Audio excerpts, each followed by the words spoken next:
എല്ലാവർക്കും നമസ്കാരം. Welcome back to Niyan's. വളരെ വ്യത്യസ്തമായ രീതിയിൽ തയ്യാറാക്കിയിട്ടുള്ള നല്ല സൂപ്പർ ടേസ്റ്റിലുള്ള മക്രോണിയുടെ റെസിപ്പിയാണ് ഇന്നത്തെ വീഡിയോയിലുള്ളത്. ഇത് തയ്യാറാക്കുന്നതിന് വേണ്ടി ഞാൻ 1/2 കപ്പ് മക്രോണിയാണ് എടുത്തിരിക്കുന്നത്. അത് കുക്കറിലേക്ക് ഇട്ട് കൊടുക്കാം. അതിലേക്ക് 2 കപ്പ് വെള്ളവും കൂടി ചേർത്ത് കൊടുക്കാം. ഇനി അതിലേക്ക് ആവശ്യത്തിനുള്ള ഉപ്പും കൂടി ചേർത്ത് കൊടുക്കാം. പിന്നീട് മൂടി വെച്ചിട്ട് 4-5 വിസിൽ കേൾക്കുന്നത് വരെ വെയിറ്റ് ചെയ്യാം. ഇനി നമുക്ക് വേണ്ടത് ഒരു മുട്ടയാണ്. അപ്പോൾ മുട്ട ഉടച്ചൊഴിച്ച് ഒരു ബൗളിലേക്ക് ആക്കി കൊടുക്കാം. ഇനി അതിലേക്ക് ഒരു നുള്ളു ഉപ്പും കുറച്ച് കുരുമുളക് പൊടിയും കൂടി ഇട്ട് കൊടുത്ത് നന്നായിട്ടൊന്ന് ബീറ്റ് ചെയ്തെടുക്കാം. മുട്ട നമുക്ക് സ്ക്രാമ്പിൾ ചെയ്ത് മക്രോണിയിലേക്ക് ചേർത്ത് കൊടുക്കാനുള്ളതാണ്. ഇനി ഒരു പാൻ അടുപ്പിൽ വെച്ച് വെളിച്ചെണ്ണ ഒഴിച്ചെടുത്ത് നന്നായി ചൂടാകുമ്പോൾ ബീറ്റ് ചെയ്ത് വെച്ച മുട്ട അതിലേക്ക് ഒഴിച്ചു കൊടുക്കാം. ഇനി ഇതേപോലെ വലിയ വലിയ പീസസ് ആയിട്ട് മുട്ടയൊന്ന് സ്ക്രാമ്പിൾ ചെയ്തെടുക്കാം. മുട്ട ഇതേപോലെ നന്നായി സ്ക്രാമ്പിൾ ചെയ്തെടുത്തതിന് ശേഷം ഫ്ലെയിം ഓഫ് ചെയ്ത് അടുപ്പിൽ നിന്ന് മാറ്റാം. വേഗം വെച്ചിരുന്ന മാക്രോണി അടുപ്പിൽ നിന്ന് മാറ്റി പ്രഷറൊക്കെ നന്നായി പോയി വന്നിട്ടുണ്ട്. ഇനി കുക്കർ ഒന്ന് തുറന്ന് നോക്കാം. ഇത് അടുപ്പിലേക്ക് വെച്ച് കൊടുത്ത് 5 വിസിൽ കേട്ടപ്പോൾ ഫ്ലെയിം ഓഫ് ചെയ്തതാണ്. അപ്പോൾ അത് നന്നായി വെന്ത് കിട്ടിയിട്ടുണ്ട്. ഇനി ഇതിലെ വെള്ളം വാർത്ത് കളഞ്ഞ് എടുക്കാം.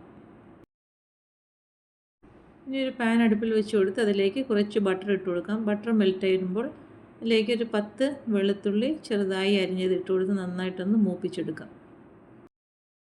വെളുത്തുള്ളിയുടെ പച്ചമണമൊക്കെ മാറി നന്നായി മൂത്ത് വരുമ്പോൾ അതിലേക്ക് 1/2 ടീസ്പൂൺ കുരുമുളക് പൊടി ചേർത്ത് കൊടുക്കാം. വീണ്ടും നല്ലതുപോലെ ഒന്ന് മൂപ്പിച്ചെടുക്കാം. ഇട്ട് കൊടുത്ത കുരുമുളക് പൊടി നന്നായി മൂത്ത് വരുമ്പോൾ അതിലേക്ക് 1 ടീസ്പൂൺ കോൺഫ്ലോർ ചേർത്ത് കൊടുക്കാം. വീണ്ടും നല്ലതുപോലെ അതിനെയും കൂടി ഒന്ന് മൂപ്പിച്ചെടുക്കാം.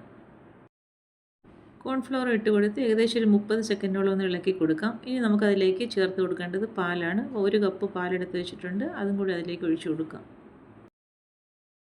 പാൽ ഒഴിച്ചു കൊടുത്തതിന് ശേഷം നന്നായിട്ട് ഇതിനെ ഒന്ന് മിക്സ് ചെയ്ത് കൊടുക്കാം.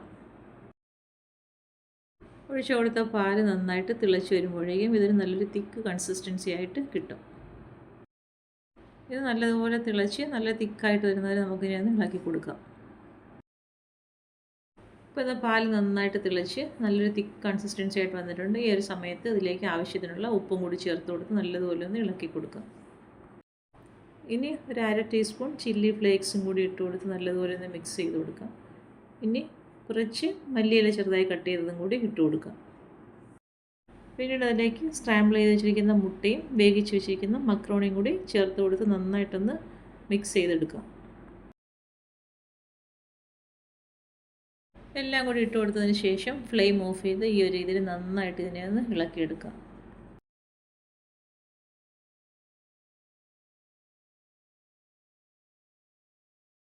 ഇത് സൂപ്പർ ടേസ്റ്റിലുള്ള ബട്ടർ ഗാർലിക് മാക്രോണി റെഡിയായി കഴിഞ്ഞു.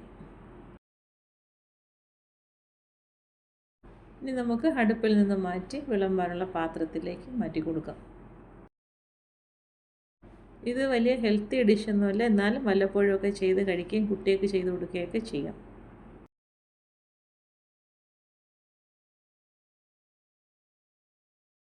മാക്രോണിയും മുട്ടയും ഒക്കെ ഉള്ളപ്പോൾ ഈ ഒരു രീതിയിലൊന്ന് ട്രൈ ചെയ്ത് നോക്കൂ. സൂപ്പർ ടേസ്റ്റാണ്.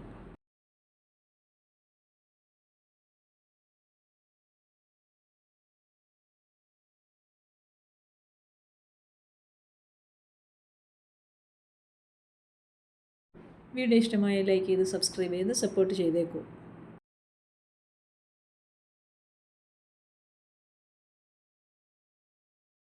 വീണ്ടും അടുത്ത വീഡിയോയിൽ കാണുന്നത് വരെ bye from Niyan's. Thanks for watching.